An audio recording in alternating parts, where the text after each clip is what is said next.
HCN ನ್ಯೂಸ್ಗೆ ಸ್ವಾಗತ. ನಾನು ಪ್ರಿಯಾ. ಈಗ ಹೆಡ್ಲೈನ್ಸ್. ಶುಂಠಿಗೆ ಅಂಗಮಾರಿ ರೋಗ, ಹಸಿ ಶುಂಠಿ ಬೆಳೆನಾಶಕ್ಕೆ ಪರಿಹಾರ, ನಕಲಿ ಕೃಷಿ ಉತ್ಪನ್ನ ವಿರುದ್ಧ ಕ್ರಮಕ್ಕೆ ಒತ್ತಾಯ, ಸೂಕ್ತ ಪರಿಹಾರಕ್ಕೆ ಆಗ್ರಹಿಸಿ ವರ್ತಕರ ಬೆಳೆಗಾರರ ಸಂಘದಿಂದ ಮೌನ ಪ್ರತಿಭಟನೆ. ಹಲ್ಮಿಡಿ ಸರ್ಕಾರಿ ಶಾಲೆಗೆ ಸೌಕರ್ಯಗಳ ಕೊರತೆ, ಸರ್ಕಾರಿ ಶಾಲೆ ಉನ್ನತೀಕರಣಕ್ಕೆ ದಾನಿಗಳ ಸಹಕಾರ ಅತಿ ಮುಖ್ಯ, ಧನ ಸಹಾಯ ಮಾಡಿದ ಕೆಡಿಪಿ ಸದಸ್ಯೆ ಸೌಮ್ಯ ಆನಂದ್. ಆರ್ಥಿಕ ಸಾಕ್ಷರತೆ ವ್ಯಕ್ತಿಯ ಜೀವನದ ಪ್ರಮುಖ ಅಂಶ, ಸರ್ಕಾರಿ ವಿಮಾ ಯೋಜನೆ ಬಳಸಿ ವಂಚನೆ ತಡೆಗಟ್ಟಿ, ಮಾರ್ಗದರ್ಶಿ ಬ್ಯಾಂಕ್ ವ್ಯವಸ್ಥಾಪಕಿ ಲತಾ ಸರಸ್ವತಿ ಸಲಹೆ. ಹಸಿ ಶುಂಠಿ ಬೆಳೆಗಳಲ್ಲಿ ಅಂಗಮಾರಿ ರೋಗ ಮತ್ತು ವೈರಸ್ ಹಾವಳಿಯಿಂದ ಉಂಟಾದ ಸಂಪೂರ್ಣ ನಾಶಕ್ಕೆ ತುರ್ತು ಪರಿಹಾರ, ತಾಂತ್ರಿಕ ಸಹಾಯ ಮತ್ತು ನಕಲಿ ಕೃಷಿ ಉತ್ಪನ್ನಗಳ ವಿರುದ್ಧ ಕ್ರಮಕ್ಕೆ ಆಗ್ರಹಿಸಿ ಕರ್ನಾಟಕ ರಾಜ್ಯ ಹಸಿ ಶುಂಠಿ ವರ್ತಕರು ಮತ್ತು ಬೆಳೆಗಾರರ ಸಂಘದಿಂದ ಮೌನ ಪ್ರತಿಭಟನೆ ನಡೆಸಿ ಜಿಲ್ಲಾಡಳಿತಕ್ಕೆ ಮನವಿಯನ್ನು ಸಲ್ಲಿಸಿದರು. ಹಾಸನ ನಗರದ ಹೇಮಾವತಿ ಪ್ರತಿಮೆಯಿಂದ ಹೊರಟ ಪ್ರತಿಭಟನಾ ಮೆರವಣಿಗೆಯು ಎನ್ಆರ್ ವೃತ್ತದ ಮೂಲಕ ಜಿಲ್ಲಾಧಿಕಾರಿ ಕಚೇರಿ ಆವರಣಕ್ಕೆ ಬಂದರು. ಇದೇ ವೇಳೆ ಬೆಳೆಗಾರರ ಸಂಘದ ಕಾರ್ಯದರ್ಶಿ ಸೈಯದ್ ಅವೀಸ್ ಮಾತನಾಡಿ, ರೈತರ ಬದುಕಿಗೆ ಸಂಬಂಧಿಸಿದ ಒಂದು ಗಂಭೀರ ಮತ್ತು ತುರ್ತು ವಿಷಯವಿದ್ದು, ಹಾಸನ ಜಿಲ್ಲಾದ್ಯಂತ ಹಸಿ ಶುಂಠಿ ಬೆಳೆ ಅಂಗಮಾರಿ ರೋಗ ಮತ್ತು ತೀವ್ರ ವೈರಸ್ ಹಾವಳಿಯಿಂದ ಸಂಪೂರ್ಣವಾಗಿ ನಾಶವಾಗುತ್ತಿದೆ ಎಂದು ದೂರಿದರು. ಈ ರೋಗವು ವೇಗವಾಗಿ ಹರಡುತ್ತಿದ್ದು, ಯಾವುದೇ ಔಷಧಗಳಿಂದ ನಿಯಂತ್ರಣಕ್ಕೆ ಒಳಪಡದಿರುವುದರಿಂದ ರೈತರು ತಮ್ಮ ಸಂಪೂರ್ಣ ಹೂಡಿಕೆಯನ್ನು ಕಳೆದುಕೊಂಡು ಆರ್ಥಿಕ ಸಂಕಷ್ಟಕ್ಕೆ ಸಿಲುಕಿದ್ದಾರೆ ಎಂದರು. ಇದರ ಜೊತೆಗೆ ಜಿಲ್ಲೆಯ ಹಲವು ಕೃಷಿ ಔಷಧ ಮತ್ತು ರಸಗೊಬ್ಬರ ಅಂಗಡಿಗಳು ನಕಲಿ ಅಥವಾ ಕಡಿಮೆ ಗುಣಮಟ್ಟದ ಉತ್ಪನ್ನಗಳನ್ನು ಅಧಿಕ ಬೆಲೆಗೆ ಮಾರಾಟ ಮಾಡುತ್ತಿವೆ. ಈ ಗುಣಮಟ್ಟ ರಹಿತ ಉತ್ಪನ್ನಗಳಿಂದ ರೋಗ ನಿಯಂತ್ರಣ ಸಾಧ್ಯವಾಗದೆ ಬೆಳೆ ನಾಶವಾಗಿದ್ದು, ರೈತರ ಆರ್ಥಿಕ ನಷ್ಟ ತೀವ್ರಗೊಂಡಿದೆ. ಇದು ಕೇವಲ ಆರ್ಥಿಕ ಸಮಸ್ಯೆಯಾಗಿ ಉಳಿಯದೆ ರೈತರನ್ನ ಆತ್ಮಹತ್ಯೆಯಂತಹ ಗಂಭೀರ ಸಾಮಾಜಿಕ ಸಂಕಷ್ಟ ಸೃಷ್ಟಿಸಿದೆ ಎಂದು ತಮ್ಮ ಅಳಲನ್ನು ತೋಡಿಕೊಂಡರು. ಬೆಳೆ ನಷ್ಟದ ಪರಿಶೀಲನೆಗಾಗಿ ಜಿಲ್ಲಾ ಮಟ್ಟದ ತಜ್ಞರ ಸಮಿತಿಯನ್ನು ರಚಿಸಿ ನಷ್ಟದ ಅಂದಾಜು ನಡೆಸಿ ರೈತರಿಗೆ ತ್ವರಿತ ಆರ್ಥಿಕ ಪರಿಹಾರ ಘೋಷಣೆ ಮಾಡಬೇಕು. ಕೃಷಿ ವಿಶ್ವವಿದ್ಯಾಲಯದ ವಿಜ್ಞಾನಿಗಳು, ರೋಗ ತಜ್ಞರು ಮತ್ತು ಕೀಟ ನಿಯಂತ್ರಣ ತಜ್ಞರ ತಂಡವು ರೈತರು ಬೆಳೆದಿರುವ ಬೆಳೆಯನ್ನು ಪರಿಶೀಲಿಸಿ ಉಳಿದ ಬೆಳೆಯನ್ನು ರಕ್ಷಿಸಲು ತಕ್ಷಣ ಕ್ರಮ ಕೈಗೊಳ್ಳಬೇಕೆಂದು ಒತ್ತಾಯಿಸಿದರು. ಕರ್ನಾಟಕ ರಾಜ್ಯ ಹಸಿ ಶುಂಠಿ ವರ್ತಕರು ಮತ್ತು ಬೆಳೆಗಾರರ ಸಂಘ ಈ ಸಂಕಷ್ಟವನ್ನು ರೈತರ ಬದುಕಿಗೆ ಸಂಬಂಧಿಸಿದ ತುರ್ತು ವಿಷಯವೆಂದು ಪರಿಗಣಿಸಿ ಮಾನ್ಯ ಜಿಲ್ಲಾಧಿಕಾರಿಗಳ ಮೂಲಕ ಸರ್ಕಾರದ ಎಲ್ಲಾ ಇಲಾಖೆಗಳನ್ನು ಕಾರ್ಯಪ್ರವೃತ್ತಗೊಳಿಸಲು ಕೋರುತ್ತೇವೆ. ಈ ಸಮಸ್ಯೆ ಕಾಲಹರಣಕ್ಕೆ ಒಳಪಡುವ ವಿಷಯವಲ್ಲ. ಪ್ರತಿದಿನ ರೈತರು ಹಸಿವು, ನೋವು ಮತ್ತು ನಷ್ಟವನ್ನು ಎದುರಿಸುತ್ತಿದ್ದಾರೆ. ಅವರ ಜೀವನ ಮತ್ತು ಕುಟುಂಬಗಳನ್ನು ರಕ್ಷಿಸುವುದು ನಮ್ಮೆಲ್ಲರ ಕರ್ತವ್ಯವಾಗಿದೆ ಎಂದು ಹೇಳಿದರು. ಮೌನ ಪ್ರತಿಭಟನೆಯಲ್ಲಿ ಕರ್ನಾಟಕ ರಾಜ್ಯ ಹಸಿ ಶುಂಠಿ ವರ್ತಕರ ಮತ್ತು ಬೆಳೆಗಾರರ ಸಂಘದ ಅಧ್ಯಕ್ಷ ಸೈಯದ್ ಜಾಫರ್, ಉಪಾಧ್ಯಕ್ಷ ಎಂಐ ವಿಶ್ವನಾಥ್, ಮೊಹಮ್ಮದ್ ಅನೀಸ್, ಖಜಾಂಚಿ ಆಲಿಪಾಷಾ ಇತರರು ಉಪಸ್ಥಿತರಿದ್ದರು. HCN news Hassan. ರಾಜ್ಯ ಹಸಿ ಶುಂಠಿ ವರ್ತಕರ ಮತ್ತು ಬೆಳೆಗಾರರ ಸಂಘದ ಕಾರ್ಯದರ್ಶಿಯಾದ ನಾನು ಇವತ್ತಿನ ಈ ಸೈಯದ್ ಹಫೀಜ್ ಉರ್ಫ್ ಮುನ್ನಾ PGT ನಾವು ಇವತ್ತು ರಾಜ್ಯ ಮಟ್ಟದಲ್ಲಿ ಹರಡಿದಂತಹ ನಮ್ಮ ಏನ್ ಕಾಯಿಲೆ ಇದೆ ನಮ್ಮ ಬೆಳೆ ಶುಂಠಿ ಬೆಳೆಗೆ, ಅದಕ್ಕೆ ಒಂದು ಮೌನವಾದ ಒಂದು ಪ್ರತಿಭಟನೆ ಮಾಡುತ್ತಾ ಜಿಲ್ಲಾಧಿಕಾರಿಗಳಿಗೆ ಒಂದು ಮನವಿ ಅರ್ಜಿಯನ್ನು ಕೊಡಲು ನಾವು ಇವತ್ತು ಎಲ್ಲರೂ ಸಿದ್ಧರಾಗಿದ್ದೇವೆ. ನಮ್ಮ ಬೇಡಿಕೆಗಳನ್ನು ಸಂಕ್ಷಿಪ್ತವಾಗಿ ಬರೆದು ಜಿಲ್ಲಾಧಿಕಾರಿಗಳಿಗೆ ಅರ್ಪಿಸಿ ಇವತ್ತು ನಾವು ವಾಪಸ್ ಹಿಂತಿರುಗಿ ಬರ್ತೀವಿ ಅಂತ ನಿಮ್ಮ ಹತ್ರ. ನಮ್ಮ ಬೇಡಿಕೆಗಳು ಏನಂತ ಹೇಳಿದ್ರೆ, ಬೆಳೆ ನಾಶ ಪರಿಶೀಲನೆಗಾಗಿ ಜಿಲ್ಲಾ ಮಟ್ಟದ ತಜ್ಞರ ಸಮಿತಿಯನ್ನು ರಚಿಸಿ ನಷ್ಟದ ಅಂದಾಜು ನಡೆಸಿ ರೈತರಿಗೆ ತ್ವರಿತ ಆರ್ಥಿಕ ಪರಿಹಾರ ಘೋಷಿಸಬೇಕು. ಕೃಷಿ ಹಲ್ಮಿಡಿಯ ಸರ್ಕಾರಿ ಹಿರಿಯ ಪ್ರಾಥಮಿಕ ಕನ್ನಡ ಹಾಗೂ ಆಂಗ್ಲ ಮಾಧ್ಯಮ ಪ್ರಾಥಮಿಕ ಶಾಲೆಯ ಉನ್ನತೀಕರಣಕ್ಕೆ ಕೆಡಿಪಿ ಸದಸ್ಯೆ ಸೌಮ್ಯ ಆನಂದ್ ಸಹಾಯಧನ ನೀಡಿದರು. ನಂತರ ಮಾತನಾಡಿದ ಅವರು, ನಮ್ಮ ಮಾತೃಭಾಷೆ ಕನ್ನಡಕ್ಕೆ ಪ್ರಥಮ ಶಿಲಾಶಾಸನ ಇರುವ ಈ ಗ್ರಾಮದ ಶಾಲೆಯಲ್ಲಿ ಓದೋ ವಿದ್ಯಾರ್ಥಿಗಳು ನಿಜಕ್ಕೂ ಪುಣ್ಯವಂತರು. ಇಲ್ಲಿ ಕನ್ನಡದ ಜೊತೆ ಆಂಗ್ಲ ತರಗತಿಯು ಪ್ರಾರಂಭವಾಗಿರುವುದು ಹರ್ಷದಾಯಕ. ಇಲ್ಲಿ ಉತ್ತಮ ಶಿಕ್ಷಣದ ಜೊತೆಗೆ ಉತ್ತಮ ಪರಿಸರವಿದ್ದು, ಈ ಶಾಲೆಯ ಉನ್ನತೀಕರಣಕ್ಕೆ ಶಾಲೆಯ ಶಿಕ್ಷಕರು ಈ ಹಿಂದೆ ಕಾಂಪೌಂಡ್ಗೆ ಬಣ್ಣ ಹೊಡೆಸಲು ನಮ್ಮಲ್ಲಿ ಮನವಿ ಮಾಡಿದ ಹಿನ್ನೆಲೆ ಹಾಸನದ ಪ್ರತಿಷ್ಠಿತ ಸ್ಕಾಲರ್ ಶಾಲೆ ವ್ಯವಸ್ಥಾಪಕ ಚಂದ್ರಶೇಖರ್ ನಮ್ಮ ಜೊತೆ ಕೈಜೋಡಿಸಿ ಈ ಶಾಲೆಗೆ ಸಹಾಯ ಮಾಡಲು ಮುಂದಾಗಿದ್ದು, ಅದರಂತೆ ಇಂದು ಶಾಲೆಗೆ ಸಹಾಯಧನವನ್ನು ನೀಡುತ್ತಿದ್ದು, ಈ ಅನುದಾನ ಸಾಲದೇ ಇರುವುದರಿಂದ ನಮ್ಮ ಸಂಸದರು ಹಾಗೂ ಶಾಸಕರಲ್ಲಿ ಮನವಿ ಮಾಡಿದ್ದು, ಈ ಶಾಲೆಗೆ ಎಲ್ಲಾ ರೀತಿ ಮೂಲಭೂತ ಸೌಕರ್ಯಗಳೊಂದಿಗೆ ಸಹಾಯ ಮಾಡುವಂತೆ ಮನವಿ ಮಾಡಲಾಗಿದೆ. ನಾನು ಕೇವಲ ಒಂದು ಗ್ರಾಮದ ಶಾಲೆಗೆ ಹೋಗದೆ ತಾಲೂಕಿನ ಎಲ್ಲಾ ಗ್ರಾಮದ ಶಾಲೆಗಳನ್ನು ವೀಕ್ಷಿಸಿ ಅಲ್ಲಿಗೆ ಬೇಕಾದ ಮೂಲಭೂತ ಸೌಕರ್ಯಗಳನ್ನು ಒದಗಿಸುವ ಕೆಲಸವನ್ನ ಕೆಡಿಪಿ ಸಭೆಯಲ್ಲಿ ಸಂಬಂಧಪಟ್ಟ ಅಧಿಕಾರಿಗಳ ಮತ್ತು ಸಚಿವರಲ್ಲಿ, ಸಂಸದರಲ್ಲಿ ಮನವಿ ಮಾಡಿ ಇಲ್ಲಿಗೆ ಅನುದಾನ ನೀಡಲು ಪ್ರಾಮಾಣಿಕ ಪ್ರಯತ್ನ ಮಾಡುತ್ತೇನೆ. ಸರ್ಕಾರಿ ಶಾಲೆಯಲ್ಲಿ ಓದುವಂತಹ ವಿದ್ಯಾರ್ಥಿಗಳು ಸಂಸ್ಕಾರಯುತ ಶಿಕ್ಷಣದೊಂದಿಗೆ ಉತ್ತಮ ನಾಗರಿಕರಾಗಿ ಬೆಳೆಯುತ್ತಾರೆ. ಕನ್ನಡ ಶಾಲೆಗೆ ಮೊದಲ ಆದ್ಯತೆಯನ್ನ ಜನಪ್ರತಿನಿಧಿಗಳಾದ ನಾವೆಲ್ಲರೂ ಮೊದಲ ಆದ್ಯತೆ ನೀಡುವಂತೆ ಮನವಿ ಮಾಡಿದರು. ನಂತರ ಮಾತನಾಡಿದ ಪ್ರಭಾರ ಮುಖ್ಯ ಶಿಕ್ಷಕ ಸೋಮಶೇಖರ್ ಮಾತನಾಡಿ, ಈಗಾಗಲೇ ಉತ್ತಮ ಶಿಕ್ಷಣದಲ್ಲಿ ನಮ್ಮ ಶಾಲೆಯಲ್ಲಿ 150ಕ್ಕೂ ಹೆಚ್ಚು ವಿದ್ಯಾರ್ಥಿಗಳು ಎಲ್ಕೆಜಿ ತರಗತಿಯಿಂದ 7ನೇ ತರಗತಿವರೆಗೂ ಹಾಗೂ ಪ್ರೌಢಶಾಲೆ ಸೇರಿದಂತೆ ಒಟ್ಟು 350 ವಿದ್ಯಾರ್ಥಿಗಳು ವ್ಯಾಸಂಗ ಮಾಡುತ್ತಿದ್ದು, ಎಲ್ಲ ರೀತಿ ಮೂಲ ಸೌಕರ್ಯಗಳಿದ್ದರೂ ಇಲ್ಲಿ ಕಾಂಪೌಂಡ್ ನಿರ್ಮಾಣವಾಗಿದ್ರೂ ಅದಕ್ಕೆ ಬಣ್ಣ ಮಾಸಿದ ಕಾರಣ ಚಂದ ಕಾಣದ ಹಿನ್ನೆಲೆ ನಾವು ಅವರಿಗೆ ಮನವಿ ಮಾಡಿ ತಕ್ಷಣವೇ ದಾನಿಗಳ ಸಹಕಾರದಿಂದ ಇಲ್ಲಿಗೆ ಸಹಾಯ ನೀಡಿದ ಇವರಿಗೆ ಕೃತಜ್ಞತೆ ಅರ್ಪಿಸುತ್ತೇವೆ ಎಂದರು. ಈ ವೇಳೆ ಶಿಕ್ಷಕರಾದ ಜಗದೀಶ್, ಸುರೇಶ್, ಇಂದಿರಾ, ಮೈತ್ರಿ, ರೇಖಾ, ಕವನ, ಕಾವ್ಯ, ಅಶ್ವಿನಿ, ರತಿ, ಶರತ್ ಉಪಸ್ಥಿತರಿದ್ದರು. HCN news, Belur. ಮುಖ್ಯೋಪಾಧ್ಯಾಯರಿಗೆ ಪ್ರೀತಿಯ ನನ್ನ ಸ್ನೇಹಿತರಿಗೆ ಹಾಗೂ ನನ್ನ ಪ್ರೀತಿಯ ಮಕ್ಕಳೇ, ಈ ದಿನ ಹಲ್ಮಿಡಿ ಅನ್ನೋದು ನಿಮಗೆಲ್ಲ ಗೊತ್ತಿರೋ ಹಾಗೆ ಮೊದಲ ಕನ್ನಡ ಶಾಸನ ಇರೋಂಥ ಊರು.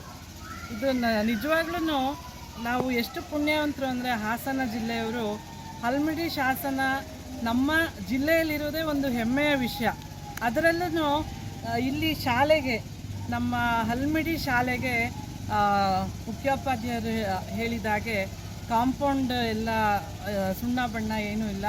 ನಮಗೆ ಇಂಡಿಪೆಂಡೆನ್ಸ್ ಡೇ ಆಗೋ ಅಷ್ಟೊತ್ತಿಗೆ ನಮಗೆ ಸುಣ್ಣ ಬಣ್ಣ ಹೊಡೆಸ್ಕೊಬೇಕು ಅಂತ ಕೇಳಿದ್ದಕ್ಕೋಸ್ಕರ ನಮ್ಮ ಹಾಸನದಲ್ಲಿ ಸ್ಕಾಲರ್ಸ್ ಶಾಲೆ ಅವರು ಯಾವಾಗ್ಲೂ ಅಕ್ಷರಾಭ್ಯಾಸ ಮಾಡಿಸೋದಕ್ಕೆ ಇಲ್ಲಿ ಹಲ್ಮಿಡಿಗೆ ಬರ್ತಾರೆ ಯಾವಾಗ್ಲೂ. ಹಾಗಾಗಿ ನಾನು ನನ್ನ ಸ್ನೇಹಿತರತ್ತ ನನ್ನ ಗೆಳೆಯಲ್ಲೇ ಬರಲಿಕ್ಕೆ ಮುಖ್ಯ ಕಾರಣ ಅಂತ ಹೇಳಿದರೆ, ನಮ್ಮ ಪ್ರೌಢಶಾಲೆ ಮತ್ತು ಸರ್ಕಾರಿ ಹಿರಿಯ ಪ್ರಾಥಮಿಕ ಶಾಲೆ ಎರಡೂ ಶಾಲೆಗಳಿಂದ ಸುಮಾರು 320 ಮಕ್ಕಳು ಈ ಶಾಲೆಯಲ್ಲಿ ಕಲಿತಿದ್ದಾರೆ. ನಮ್ಮ ಮೇಡಮರು ಹೇಳಿದಾಗೆ ಇದು ಕನ್ನಡದ ಮೊಟ್ಟ ಮೊದಲ ಶಿಲಾಶಾಸನ ತವರೂರಾದಂತಹ ಹಲ್ಮಿಡಿ ಗ್ರಾಮ. ಇಂತಹ ಒಂದು ಗ್ರಾಮದಲ್ಲಿ ಮಕ್ಕಳು ಈ ಶಾಲೆಯಲ್ಲಿ ಕಲಿತಾ ಇರಬೇಕಂತಂದರೆ ಒಳ್ಳೆ ಇದು ಅಂತ ಅವರು ಹೇಳಿದಾಗೆ, ನಾನು ಮೊನ್ನೆ ಈ ಪ್ರಭಾರಿ ಮುಖ್ಯ ಶಿಕ್ಷಕನಾಗಿ ಕಾರ್ಯವನ್ನು ನಿರ್ವಹಿಸ್ತಿದ್ದೀನಿ ಈ ಶಾಲೆಯಲ್ಲಿ. ಅದನ್ನು ನೋಡಿದಾಗ ಕಾಂಪೌಂಡ್ ಕಟ್ತಿದ್ರು ಅಷ್ಟೇ, ಅವಾಗ ಅದಕ್ಕೆ ಬಣ್ಣ ಸುಣ್ಣ ಸರಿಯಾದ ರೀತಿಯಲ್ಲಿ ಆಗಲಿಲ್ಲ. ಶಾಲೆ ಮತ್ತು ಪರಿಸರ ತುಂಬ ಚೆನ್ನಾಗಿದೆ ನಮ್ಮ ಶಾಲೆ. ಈ ಕಾಂಪೌಂಡೇ ಚೆನ್ನಾಗಿ ಕಾಣಲಿಲ್ಲ ಅಂತ ಹೇಳಿದಾಗ, ಎಷ್ಟೇ ನಾವು ಒಳಗಡೆ ಚೆನ್ನಾಗಿದ್ದರೂ ಹೊರಗಡೆ ಚೆನ್ನಾಗಿಲ್ಲ ಅಂತ ಹೇಳಿದರೆ ಒಂದು ಶಾಲೆ ಅದು ಚೆನ್ನಾಗಿ ಕಾಣಿಸೋದಿಲ್ಲ ಅನ್ನೋ ಉದ್ದೇಶದಿಂದ ನನ್ನ ಆರ್ಥಿಕ ಸಾಕ್ಷರತೆ ಯಾವುದೇ ವ್ಯಕ್ತಿಯ ಜೀವನದ ಪ್ರಮುಖ ಅಂಶವಾಗಿದ್ದು, ಸರ್ಕಾರಿ ವಿಮಾ ಯೋಜನೆಗಳನ್ನು ಬಳಸೋದು ಮತ್ತು ವಂಚನೆ ತಡೆಗಟ್ಟುವ ಕ್ರಮಗಳ ಬಗ್ಗೆ ಜಾಗೃತಿ ಅಗತ್ಯ ಎಂದು ಜಿಲ್ಲಾ ಮಾರ್ಗದರ್ಶಿ ಬ್ಯಾಂಕ್ ವ್ಯವಸ್ಥಾಪಕಿ ಲತಾ ಸರಸ್ವತಿ ತಿಳಿಸಿದರು. ಹಾಸನ ನಗರದ ಜಿಲ್ಲಾ ಕನ್ನಡ ಸಾಹಿತ್ಯ ಪರಿಷತ್ತು ಭವನದಲ್ಲಿ ಮೈಕ್ರೋ ಫೈನಾನ್ಸ್ ಇಂಡಸ್ಟ್ರಿ ನೆಟ್ವರ್ಕ್ ವತಿಯಿಂದ ಫೈನಾನ್ಸ್ ಜಾಗೃತಿ ಕಾರ್ಯಕ್ರಮದ ಅಡಿಯಲ್ಲಿ ಆರ್ಥಿಕ ಸಾಕ್ಷರತಾ ಕಾರ್ಯಕ್ರಮದಲ್ಲಿ ಮಾತನಾಡಿದ ಅವರು, ಸಮಾಜದಲ್ಲಿ ಆರ್ಥಿಕ ಸಾಕ್ಷರತೆ ಯಾವುದೇ ವ್ಯಕ್ತಿಯ ಜೀವನದ ಪ್ರಮುಖ ಅಂಶವಾಗಿದೆ ಎಂದರು. ಬಜೆಟ್ ನಿರ್ವಹಣೆ, ಹೂಡಿಕೆ, ಸಾಲದ ಆಯ್ಕೆಗಳು, ವಿಮಾ ರಕ್ಷಣೆ, ಸರ್ಕಾರಿ ವಿಮಾ ಯೋಜನೆಗಳನ್ನು ಬಳಸೋದು ಮತ್ತು ವಂಚನೆ ತಡೆಗಟ್ಟುವ ಕ್ರಮಗಳು ಸೇರಿದಂತೆ ವಿವಿಧ ಹಣಕಾಸು ವಿಷಯಗಳ ಕುರಿತು ಮಾಹಿತಿ ನೀಡಿದ್ದಲ್ಲದೆ ವಿವಿಧ ಯೋಜನೆಗಳ ಬಗ್ಗೆ ತಿಳಿಸಿದರು. ಮೈಕ್ರೋ ಫೈನಾನ್ಸ್ ಇಂಡಸ್ಟ್ರಿ ನೆಟ್ವರ್ಕ್ನ ಎಂಎಸ್ ಮಂಜುನಾಥ್ ಮಾತನಾಡಿ, ಪ್ರತಿಯೊಬ್ಬ ವ್ಯಕ್ತಿಯ ಜೀವನದಲ್ಲಿ ಆರ್ಥಿಕ ಸಾಕ್ಷರತೆಯ ಮಹತ್ವವನ್ನು ಒತ್ತಿ ಹೇಳಿದ್ರು ಮತ್ತು ಎಂಎಫ್ಐಎನ್ ಸದಸ್ಯರಾಗಿರುವ ಎಲ್ಲಾ ಮೈಕ್ರೋ ಫೈನಾನ್ಸ್ ಕಂಪನಿಗಳು ಭಾರತೀಯ ರಿಸರ್ವ್ ಬ್ಯಾಂಕ್ನಿಂದ ನಿಯಂತ್ರಿಸಲ್ಪಡುತ್ತವೆ ಎಂಬುದನ್ನು ಸ್ಪಷ್ಟಪಡಿಸಿದರು. ತಾಲೂಕಿನ ಗ್ರೇಡ್ 2 ತಹಸೀಲ್ದಾರ್ ಮೋಹನ್ ಕುಮಾರ್ ಯುಎಂ ಅವರು ಮಹಿಳೆಯರು ಸಾಲವನ್ನು ಅವಶ್ಯಕತೆ ಇದ್ದರೆ ಮಾತ್ರ ಪಡೆಯಬೇಕು ಹಾಗೂ ಮೈಕ್ರೋ ಫೈನಾನ್ಸ್ ಸಾಲಗಳನ್ನು ಆದಾಯೋತ್ಪನ್ನ ಚಟುವಟಿಕೆಗಳಿಗೆ ಬಳಸಿ ಜೀವನ ಮಟ್ಟವನ್ನು ಸುಧಾರಿಸಿಕೊಳ್ಳಬೇಕು ಹಾಗೂ ಪಡೆದ ಸಾಲವನ್ನು ಸರಿಯಾದ ಸಮಯಕ್ಕೆ ಮರುಪಾವತಿಸುವುದರಿಂದ ಅವಶ್ಯಕತೆ ಇದ್ದಾಗ ಆರ್ಬಿಐ ನಿಯಂತ್ರಿತ ಸಂಸ್ಥೆಗಳಿಂದ ಸಾಲ ಪಡೆಯುವುದು ಸೂಕ್ತ ಎಂದು ಕಿವಿಮಾತು ಹೇಳಿದರು. ಈ ಕಾರ್ಯಕ್ರಮವನ್ನು ಕ್ರೆಡಿಟ್ ಆಕ್ಸೆಸ್ ಗ್ರಾಮೀಣ ಲಿಮಿಟೆಡ್ ಸಂಸ್ಥೆಯು ಪ್ರಾಯೋಜಿಸಿದ್ದು, ಜಿಲ್ಲೆಯಲ್ಲಿ ಕಾರ್ಯನಿರ್ವಹಿಸುತ್ತಿರುವ ನೋಂದಾಯಿತ ಎಲ್ಲಾ ಮೈಕ್ರೋ ಫೈನಾನ್ಸ್ ಸಂಸ್ಥೆಗಳು ತಮ್ಮನ್ನು ಈ ಕಾರ್ಯಕ್ರಮದಲ್ಲಿ ತೊಡಗಿಸಿಕೊಂಡಿದ್ದರು. ಇದೇ ವೇಳೆ ಕ್ರೆಡಿಟ್ ಆಕ್ಸೆಸ್ ಗ್ರಾಮೀಣ ಲಿಮಿಟೆಡ್ ಸಂಸ್ಥೆಯ ವಲಯ ವ್ಯವಸ್ಥಾಪಕರಾದ ವಿಭಾಗೀಯ ವ್ಯವಸ್ಥಾಪಕರಾದ ಎಂಕೆ ಲೋಕೇಶ್, ಪ್ರಾದೇಶಿಕ ವ್ಯವಸ್ಥಾಪಕರಾದ ಪ್ರದೀಪ್, ಗ್ರಾಮೀಣಕೂಟ ಸಂಸ್ಥೆಯ divisional manager CV Lokesh, Mohan, Chidanand, Chaitanya, India finance, Naveen Kumar ಇತರರು ಉಪಸ್ಥಿತರಿದ್ದರು. ಪ್ರೀತಿ ಮತ್ತು ವಿಮಲಾ ಪ್ರಾರ್ಥಿಸಿದರು. HCN news, Hassan. ನಮಸ್ಕಾರ, ನನ್ನ ಹೆಸರು ಮಂಜುನಾಥ್ ಅಂತ ಹೇಳಿ ಮೈಕ್ರೋ ಫೈನಾನ್ಸ್ ಇಂಡಸ್ಟ್ರಿ ನೆಟ್ವರ್ಕ್ ಸಂಸ್ಥೆಯಲ್ಲಿ ನಾನು ಕಾರ್ಯನಿರ್ವಹಿಸ್ತಾ ಇದ್ದೀನಿ. ಈ ಮೈಕ್ರೋ ಫೈನಾನ್ಸ್ ಇಂಡಸ್ಟ್ರಿ ನೆಟ್ವರ್ಕ್ ಏನಿದೆ, ಇದು RBIನಿಂದ ಅಂಗೀಕೃತವಾಗಿರತಕ್ಕಂಥ ಸ್ವಯಂ ನಿಯಂತ್ರಿತ ಸಂಸ್ಥೆ ಮೈಕ್ರೋ ಫೈನಾನ್ಸ್ ಸಂಸ್ಥೆಗಳಿಗೋಸ್ಕರ. ಮುಖ್ಯವಾಗಿ ಈ ಕಾರ್ಯಾಗಾರ ಏನು ಮಾಡ್ತಾ ಇದ್ದೇವೆ, ಈ ಕಾರ್ಯಾಗಾರದ ಉದ್ದೇಶ ಏನಿದೆ, ಇದು ಮೈಕ್ರೋ ಫೈನಾನ್ಸ್ ಕುರಿತಾಗಿ ಮಹಿಳೆಯರಲ್ಲಿ ಅರಿವನ್ನು ಮೂಡಿಸ್ತಕ್ಕಂಥ ಕಾರ್ಯಕ್ರಮ ಆಗಿದೆ. ಮುಖ್ಯವಾಗಿ ಯಾಕೆ ಸಾಲ ತಗೊಳ್ಬೇಕು, ಹೇಗೆ ಸಾಲವನ್ನು ಸದ್ಬಳಕೆಯನ್ನು ಮಾಡ್ಕೊಳ್ಬೇಕು, ಏನಾದರೂ ತೊಂದರೆ ಆದರೆ ಮೈಕ್ರೋ ಫೈನಾನ್ಸ್ ಸಂಸ್ಥೆಗಳ ಟೋಲ್ ಫ್ರೀ ನಂಬರ್ ಇರುತ್ತೆ, ಅವಕ್ಕೆ ಅವರು ಕಾಲ್ ಮಾಡ್ಬೋದು. ಇಲ್ಲ ನಮ್ಮ ಸಂಸ್ಥೆ ಮೈಕ್ರೋ ಫೈನಾನ್ಸ್ ಇಂಡಸ್ಟ್ರಿ ನೆಟ್ವರ್ಕ್ ಸಂಸ್ಥೆಯ ಟೋಲ್ ಫ್ರೀ ನಂಬರ್ ಇದೆ, ಅಲ್ಲಿಗೆ ಅವರು ಕರೆ ಮಾಡ್ಬೋದು. ಮತ್ತು RBIನಿಂದ ಅಂಗೀಕೃತವಾಗಿರ್ತಕ್ಕಂಥ ಲೈಸೆನ್ಸ್ ಪಡೆದಿರ್ತಕ್ಕಂಥ ಸಂಸ್ಥೆಗಳಲ್ಲಿ ಸಾಲ ಪಡೆದುಕೊಂಡ್ರೆ ಏನು ಉಪಯೋಗ, ಹಾಗೂ ಈ RBI ಮತ್ತು ರಾಜ್ಯ ಸರ್ಕಾರದಿಂದ ಹೊರಗೆ ಇರತಕ್ಕಂಥ ಸಂಸ್ಥೆಗಳು ವ್ಯಕ್ತಿಗಳಿಂದ ಸಾಲ ತಗೊಂಡ್ರೆ ಏನು ಸಮಸ್ಯೆಗಳಾಗ್ಬೋದು ಅನ್ನೋದ್ರ ಬಗ್ಗೆ ಚರ್ಚೆ ಮಾಡಿದ್ವಿ. ಅರ್ಹರಿರ್ತಾರೆ. ಇನ್ನೊಬ್ರು 50 ವಯಸ್ಸು ದಾಟಿರೋರಿಗೆ ನಾನು ಅಕೌಂಟ್ ತಗೊಂಡು ನಾನು ಬ್ಯಾಂಕಲ್ಲಿ ಕೊಟ್ಟರು ನಿಮ್ಗೆ ಏಜ್ 50 ಆಗಿದ್ರೆ ಎನ್ರೋಲ್ ಮಾಡಿಸ್ಕೊಳ್ಳೋಣ. ಓಕೆನಾ? ಇನ್ನೊಂದು PMSBY ಅಂತ, ಸುರಕ್ಷಾ ಬಿಮಾ ಯೋಜನಾ ಅಂತ. ಅದೇನಂದ್ರೆ ವರ್ಷಕ್ಕೆ ಎಷ್ಟು ಒಂದು ಕಾಫಿ ಕುಡಿತೀವಲ್ವಾ, ಅದರ ಬೆಲೆ ಎಷ್ಟು 20 ರೂಪಾಯಿ ಅಷ್ಟೇ. 20 ರೂಪಾಯಿ ಕೊಟ್ಟು 70 ವಯಸ್ಸು ತನಕ ಆಕ್ಸಿಡೆಂಟ್ ಏನಾದ್ರೆ 2 ಲಕ್ಷ ಕೊಡ್ತಾರೆ ಅಂದ್ರೆ ಬೇಡ ಅಂತ ಹೇಳಿದ್ರೆ ನಾವು ತಪ್ಪು ಮಾಡ್ತಾ ಇದೀವಲ್ಲ. ಇಷ್ಟು ಒಳ್ಳೆ ಸ್ಕೀಮ್ಗೆ ದಯವಿಟ್ಟು ಎನ್ರೋಲ್ ಮಾಡ್ಕೊಳ್ಳಿ. 20 ರೂಪಾಯಿ ನಮ್ಗೆ ಏನಿಲ್ಲ, ಅದು 70 ವಯಸ್ಸು ತನಕ 20 ರೂಪಾಯಿ ಮಾಡ್ಬೋದಲ್ಲ. ಸೊ ದಯವಿಟ್ಟು ಎನ್ರೋಲ್ ಮಾಡ್ಕೊಳ್ಳಿ. HCI ನ್ಯೂಸ್ನಲ್ಲಿ ಈಗ ಒಂದು ಪುಟ್ಟ ಬ್ರೇಕ್.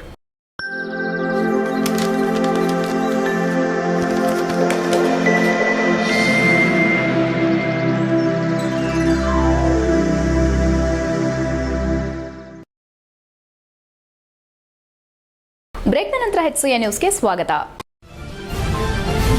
ಜನರು ತಮ್ಮ ದೈನಂದಿನ ಜೀವನ ಶೈಲಿ ಹಾಗೂ ಆಹಾರ ಪದ್ಧತಿಯನ್ನು ಸರಿಯಾದ ರೀತಿಯಲ್ಲಿ ತಮ್ಮ ಜೀವನದಲ್ಲಿ ಅಳವಡಿಸಿಕೊಂಡು ಒತ್ತಡರಹಿತವಾದ ಜೀವನ ರೂಪಿಸಿಕೊಂಡರೆ ಹೃದಯದ ಆರೋಗ್ಯ ಉತ್ತಮವಾಗಿರುತ್ತದೆ ಎಂದು ತಹಸೀಲ್ದಾರ್ ಮಲ್ಲಿಕಾರ್ಜುನ್ ಅಭಿಪ್ರಾಯಪಟ್ಟರು. ಆಲೂರು ಪಟ್ಟಣದ ಮಿನಿ ವಿಧಾನಸೌಧ ಮುಂಭಾಗದಲ್ಲಿ ತಾಲೂಕು ಆಡಳಿತ, ತಾಲೂಕು ಪಂಚಾಯಿತಿ, ತಾಲೂಕು ಆರೋಗ್ಯಾಧಿಕಾರಿಗಳ ಕಚೇರಿ ಆಲೂರು ಮತ್ತು ವಿವಿಧ ಇಲಾಖೆಗಳು ಹಾಗೂ ವಿವಿಧ ಪ್ರಗತಿಪರ ಸಂಘಟನೆಗಳ ಸಹಯೋಗದಲ್ಲಿ ಏರ್ಪಡಿಸಿದ್ದ ಹೃದಯಕ್ಕೆ ಹೆಜ್ಜೆ ಹಾಕೋಣ ಆರೋಗ್ಯವನ್ನ ಗೆಲ್ಲೋಣ ಶೀರ್ಷಿಕೆಯಡಿ ವಾಕಥಾನ್ 2025 ಕಾಲ್ನಡಿಗೆ ಜಾಥಾ ಕಾರ್ಯಕ್ರಮಕ್ಕೆ ಹಸಿರು ನಿಶಾನೆ ತೋರಿಸಿ ಉದ್ಘಾಟಿಸಿ ಮಾತನಾಡಿದ ಅವರು, ಮಾರಣಾಂತಿಕ ಕಾಯಿಲೆಗಳಾದ ಹೃದಯಾಘಾತ ತಡೆಯಲು ಸಾರ್ವಜನಿಕರಲ್ಲಿ ಅರಿವು ಜಾಗೃತಿ ಮೂಡಿಸುವ ಉದ್ದೇಶದಿಂದ ಜಾಥಾ ನಡೆಯುತ್ತಿದೆ. ಜನರು ದೈಹಿಕವಾಗಿ ಸದೃಢರಾಗಬೇಕು, ಎಣ್ಣೆರಹಿತ ಆಹಾರವನ್ನು ಸೇವಿಸಬೇಕು, ಮದ್ಯಪಾನ ತ್ಯಜಿಸಬೇಕು, ಮಾದಕ ವಸ್ತುಗಳಾದ ಡ್ರಗ್ಸ್ ಸೇವನೆಯನ್ನ ತ್ಯಜಿಸಬೇಕು. ಎಲ್ಲವನ್ನು ನಾವು ಮೈಗೂಡಿಸಿಕೊಂಡ್ರೆ ಹೃದಯದ ಆರೋಗ್ಯವು ಉತ್ತಮವಾಗಿರುತ್ತದೆ. ಮಾಧ್ಯಮ ಮಿತ್ರರಲ್ಲಿ ಒಂದು ಮನವಿ, ಪ್ರತಿ ಹಳ್ಳಿಗೂ ಪ್ರತಿ ಮನೆಗೂ ಈ ಸಂದೇಶ ತಲುಪುವಂತೆ ಮಾಡಬೇಕು. ಜನರಿಗೂ ಈ ಬಗ್ಗೆ ಅರಿವು ಮೂಡಿಸಲು ಎಲ್ಲರೂ ಸಹಕರಿಸಬೇಕು ಎಂದರು. ತಾಲೂಕು ಆರೋಗ್ಯಾಧಿಕಾರಿ ಡಾ ನಿಸಾರ್ ಫಾತಿಮಾ ಮಾತನಾಡಿ, ಇತ್ತೀಚೆಗೆ 20 ರಿಂದ 30 ವರ್ಷದ ಕಡಿಮೆ ವಯಸ್ಸಿನ ಯುವಕರಲ್ಲಿ ಹೃದಯಾಘಾತವಾಗುತ್ತಿದೆ. ಕಾರಣ ಕೊಬ್ಬಿನಾಂಶ ಪದಾರ್ಥಗಳನ್ನು ಸೇವಿಸದೆ ಶಾಕಾಹಾರವನ್ನು ಸೇವಿಸಬೇಕು, ಮಾದಕ ವಸ್ತುಗಳ ಸೇವನೆಯಿಂದ ದೂರವಿರಬೇಕು. ಆಹಾರ ಮಳಿಗೆಗಳಲ್ಲಿ ದೊರಕುವ ಆಹಾರ ಬಹುತೇಕ ರಾಸಾಯನಿಕ ಮಿಶ್ರಿತದಿಂದ ಕೂಡಿರುತ್ತದೆ. ಮನೆಯಲ್ಲಿ ತಯಾರಿಸುವ ಆಹಾರವನ್ನು ಬಳಸಬೇಕು. ಪ್ರತಿನಿತ್ಯ ಕನಿಷ್ಠ 30 ನಿಮಿಷಗಳ ಕಾಲ ಯೋಗ, ವ್ಯಾಯಾಮ ಮತ್ತು ಕನಿಷ್ಠ 8 ಗಂಟೆ ನಿದ್ರೆ ಮಾಡಬೇಕು.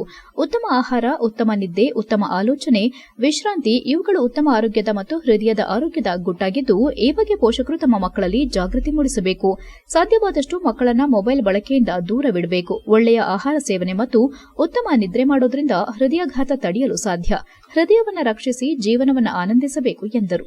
ಮಿನಿ ವಿಧಾನಸೌಧ ಆವರಣದಿಂದ ವೀರಶೈವ ಕಲ್ಯಾಣ ಮಂಟಪದವರೆಗೆ ಕಾಲ್ನಡಿಗೆಯಲ್ಲಿ ಜಾಥಾ ಕಾರ್ಯಕ್ರಮ ಹಮ್ಮಿಕೊಂಡು ಪಟ್ಟಣದ ಸಂತೆ ಮೈದಾನದಲ್ಲಿ, ಬಸ್ ನಿಲ್ದಾಣದಲ್ಲಿ ಹೃದಯಾಘಾತ ತಡೆಗಟ್ಟುವ ಕುರಿತು ಭಿತ್ತಿಪತ್ರಗಳನ್ನು ಹಂಚುವ ಮೂಲಕ ಸಾರ್ವಜನಿಕರಲ್ಲಿ ಅರಿವು ಮೂಡಿಸಲಾಯಿತು. ಕಾರ್ಯಕ್ರಮದಲ್ಲಿ ತಾಲೂಕು ಪಂಚಾಯಿತಿ ಕಾರ್ಯನಿರ್ವಹಣಾಧಿಕಾರಿ ಸುಬ್ರಹ್ಮಣ್ಯ ಶರ್ಮಾ, ಕ್ಷೇತ್ರ ಶಿಕ್ಷಣಾಧಿಕಾರಿ A J Krishnegowda, CDPO A T Mallesh, ಪಟ್ಟಣ ಪಂಚಾಯಿತಿ ಮುಖ್ಯಾಧಿಕಾರಿ ಮಂಜುನಾಥ್, ಡಾ ಗಿರೀಶ್ ಉಪಸ್ಥಿತರಿದ್ದರು. HCI news Alur. ಮತ್ತೆ ಕರ್ನಾಟಕದಲ್ಲೂ ಹೃದಯಾಘಾತದಿಂದ ಬಹಳಷ್ಟು ಜನರು ಜೀವ ಹೋಗ್ತಾ ಇದೆ. ಸೊ ಇದು ಒಂದು ಕೆಟ್ಟ ಘಟನೆಯಂತೆ ಪರಿಶೀಲಿಸಿ, ಸೊ ಆದಷ್ಟು ನಾವು ಜನರಿಗೆ ಅರಿವು ಮೂಡಿಸಬೇಕು.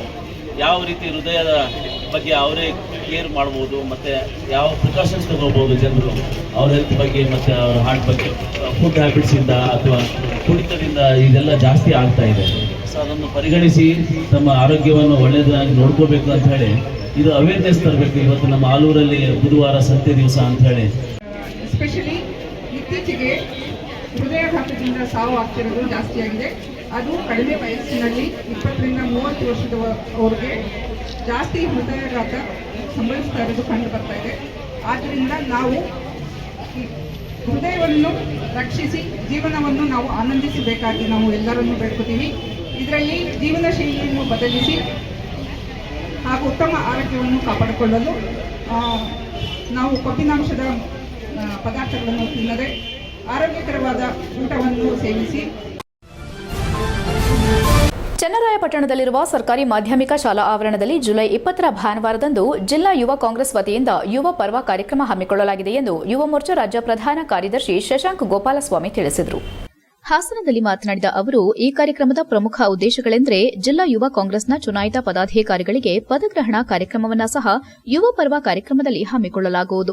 ಈ ಕಾರ್ಯಕ್ರಮಕ್ಕೆ ಕಂದಾಯ ಸಚಿವ ಕೃಷ್ಣ ಭೈರೇಗೌಡ, ಮಾಜಿ ಸಂಸದ ಡಿಕೆ ಸುರೇಶ್, ಮಾಜಿ ರಾಷ್ಟ್ರೀಯ ಯುವ ಕಾಂಗ್ರೆಸ್ ಅಧ್ಯಕ್ಷ ಬಿವಿ ಶ್ರೀನಿವಾಸ್, ರಾಜ್ಯ ಯುವ ಕಾಂಗ್ರೆಸ್ ಅಧ್ಯಕ್ಷ ಮಂಜುನಾಥ್ ಗೌಡ, ರಿಜ್ವಾನ್ ಹರ್ಷದ್, ಸಂಸದ ಶ್ರೇಯಸ್ ಪಟೇಲ್, ಅರಸೀಕೆರೆ ಶಾಸಕ ಹಾಗೂ ಗೃಹ ನಿರ್ಮಾಣ ಮಂಡಳಿ ಅಧ್ಯಕ್ಷ ಕೆಎಂ ಶಿವಲಿಂಗೇಗೌಡ ಸೇರಿದಂತೆ ಅನೇಕ ಗಣ್ಯರು ಭಾಗವಹಿಸಲಿದ್ದಾರೆ ಎಂದರು. ಜಿಲ್ಲಾ ಯುವ ಕಾಂಗ್ರೆಸ್ ಅಧ್ಯಕ್ಷ ರಂಜಿತ್ ಮಾತನಾಡಿ, ಕಾರ್ಯಕ್ರಮದಲ್ಲಿ ಸುಮಾರು 7 ರಿಂದ 8 ಸಾವಿರ ಯುವಕರು ಭಾಗವಹಿಸಲಿದ್ದು, ಪಟ್ಟಣದ ಮಕಾನ್ ಹತ್ತಿರದಿಂದ ಮುಖ್ಯ ಬೀದಿಗಳಲ್ಲಿ ಶಾಲಾ ಆವರಣದವರೆಗೂ ಬೈಕ್ ರ್ಯಾಲಿ ಏರ್ಪಡಿಸಲಾಗಿದೆ. ಜಿಲ್ಲೆಯ ಎಲ್ಲ ತಾಲೂಕಿನಿಂದ ಹೆಚ್ಚಿನ ಸಂಖ್ಯೆಯಲ್ಲಿ ಯುವಕರು ಭಾಗವಹಿಸಿ ಕಾರ್ಯಕ್ರಮ ಯಶಸ್ವಿಗೊಳಿಸುವಂತೆ ಇದೇ ವೇಳೆ ಮನವಿ ಮಾಡಿದರು. ಜಿಲ್ಲಾ ಯುವ ಕಾಂಗ್ರೆಸ್ಗೆ ಹೆಚ್ಚಿನ ಯುವಕರನ್ನ ಸದಸ್ಯತ್ವ ಮಾಡುವ ನಿಟ್ಟಿನಲ್ಲಿ ಗಮನ ಸೆಳೆಯುವ ಕಾರ್ಯಕ್ರಮ ಹಮ್ಮಿಕೊಳ್ಳಲಾಗಿದೆ. 18 ವರ್ಷ ಮೇಲ್ಪಟ್ಟು 35 ವರ್ಷ ಒಳಪಟ್ಟು ಸದಸ್ಯತ್ವ ಮಾಡಲಾಗುವುದೆಂದು ಮಾಹಿತಿ ನೀಡಿದರು. ಪತ್ರಿಕಾಗೋಷ್ಠಿಯಲ್ಲಿ ಜಿಲ್ಲಾ ಯುವ ಕಾಂಗ್ರೆಸ್ ಅಧ್ಯಕ್ಷ ರಂಜಿತ್ ಗೊರೂರು, ಚನ್ನರಾಯಪಟ್ಟಣ ತಾಲೂಕು ಅಧ್ಯಕ್ಷ ವೇಣುಗೋಪಾಲ್, ಪ್ರಧಾನ ಕಾರ್ಯದರ್ಶಿ ನವೀನ್, ಪ್ರಧಾನ ಕಾರ್ಯದರ್ಶಿ ಸಾಗರ್, ಬ್ಲಾಕ್ ಕಾಂಗ್ರೆಸ್ ಅಧ್ಯಕ್ಷ ಸುರಾಗ್ ಮೂರ್ತಿ ಇತರರು ಉಪಸ್ಥಿತರಿದ್ದರು. HCN news Haasan. 20/7/2025 ಇದೇ ಭಾನುವಾರ ಚನ್ನರಾಯಪಟ್ಟಣ ಯುವ ಕಾಂಗ್ರೆಸ್ನ ವತಿಯಿಂದ ಯುವ ಪರ್ವ ಎಂಬ ಸಮಾವೇಶವನ್ನು ಮಾಡ್ತಾ ಇದ್ದೀವಿ. ಈ ಸಮಾವೇಶದ ಉದ್ದೇಶ ಇಷ್ಟೇ. ಈಗ ಆಗಸ್ಟ್ ತಿಂಗಳು 2024ರಲ್ಲಿ ನಡೆದ ಯುವ ಕಾಂಗ್ರೆಸ್ನ ಚುನಾವಣೆಯಲ್ಲಿ ನೂತನವಾಗಿ ಆಯ್ಕೆಯಾಗಿರುವಂಥ ಎಲ್ಲ ನಮ್ಮ ಜಿಲ್ಲೆಯ ಪದಾಧಿಕಾರಿಗಳಿಗೆ ಒಂದು ಪದಗ್ರಹಣ ಕಾರ್ಯಕ್ರಮ ಮಾಡ್ತಾ ಇದ್ದೀವಿ.